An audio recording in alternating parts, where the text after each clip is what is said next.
Istilah aul dalam definisi dikenal dengan bertambahnya jumlah harta waris dari yang telah ditentukan furudhul muqaddarah, yang berkurangnya bagian para ahli waris ashabul furud.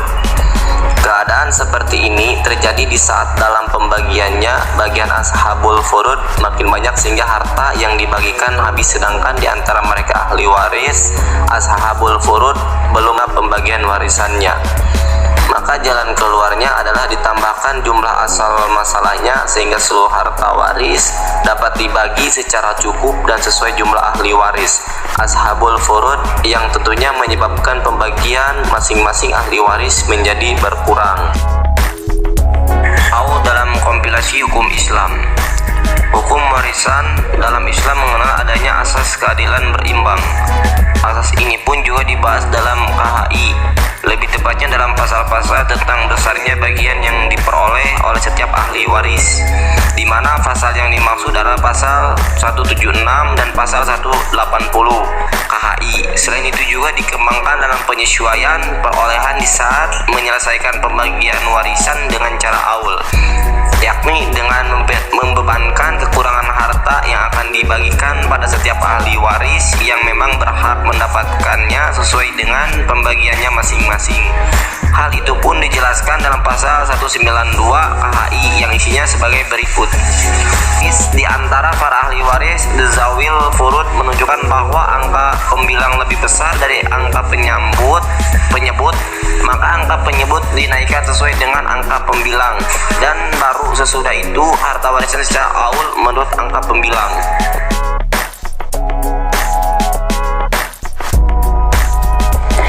Aul menurut fikih Islam, aul adalah suatu situasi di mana fard atau saham-saham para ahli waris yang berkumpul dalam mewarisi melebihi dari harta yang dibagi. Terjadinya masalah aul apabila terjadi angka pembilang lebih besar dari angka penyebut, misalnya 8/6, sedangkan sisanya lalu dibagi dengan penyebutnya. Namun apabila hal ini dilakukan akan terjadi kesenjangan pendapatan dan menimbulkan persoalan, yaitu siapa yang lebih diutamakan dari para ahli waris tersebut. Pokok masalah yang dapat dan tidak dapat diaulkan. Pokok masalah yang ada di dalam ilmu faraid ada 7. 3 diantaranya dapat diaulkan, sedangkan yang 4 tidak dapat. Ketiga pokok masalah yang dapat diaulkan adalah 6, 12, dan masalah yang tidak dapat diaulkan ada 4, yaitu 2, 3, 4, dan 8.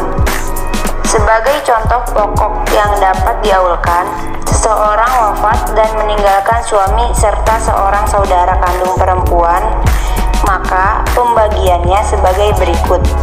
Pokok masalahnya dari 2, bagian suami setengah berarti 1, dan bagian saudara kandung perempuan setengah berarti pendapat bagian 1. Maka dalam masalah ini gunakan aul.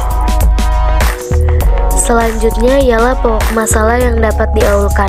Sebagaimana yang telah disebutkan sebelumnya, angka-angka pokok masalah yang dapat diaulkan ialah angka 6, 12, 24, namun ketiga punya sifat tersendiri. Sebagai misal, angka 6 hanya dapat diaulkan hingga angka 10, yakni dapat naik menjadi 7, 8, 9, atau 10. Apabila lebih dari angka itu tidak bisa, berarti pokok masalah 6 hanya dapat dinaikkan 4 kali saja. Kemudian, untuk pokok masalah 12 hanya dapat dinaikkan hingga 17, namun hanya untuk angka ganjil saja. Maksudnya, dari pokok masalah 12 hanya bisa dinaikkan untuk angka ganjilnya saja, misalnya angka 13, 15, dan 17. Jadi, pokok masalah 12 hanya dapat dinaikkan 3 kali saja. Sedangkan pokok masalah 24 hanya dapat diaulkan kepada 27 saja, dan itu pun hanya pada satu masalah faraid yang memang masyhur di kalangan ulama faraid dengan sebutan masalah al-mimbariyah. Sebagai contoh, seseorang wafat dan meninggalkan ayah, ibu, anak perempuan, dan cucu perempuan keturunan anak laki-laki, maka pembagiannya seperti berikut. Pokok masalah dari 6, bagian ibu 1/6 berarti 1 bagian, bagian ayah 1/6 berarti 1 bagian, bagian anak perempuan 3/6, cucu perempuan dari keturunan anak laki-laki 1/6, sebagai penyempurna 2/3 berarti 1 bagian. Oke teman-teman, mungkin itu saja yang dapat kelompok kami sampaikan. Kurang lebihnya mohon maaf. Wassalamualaikum warahmatullahi wabarakatuh.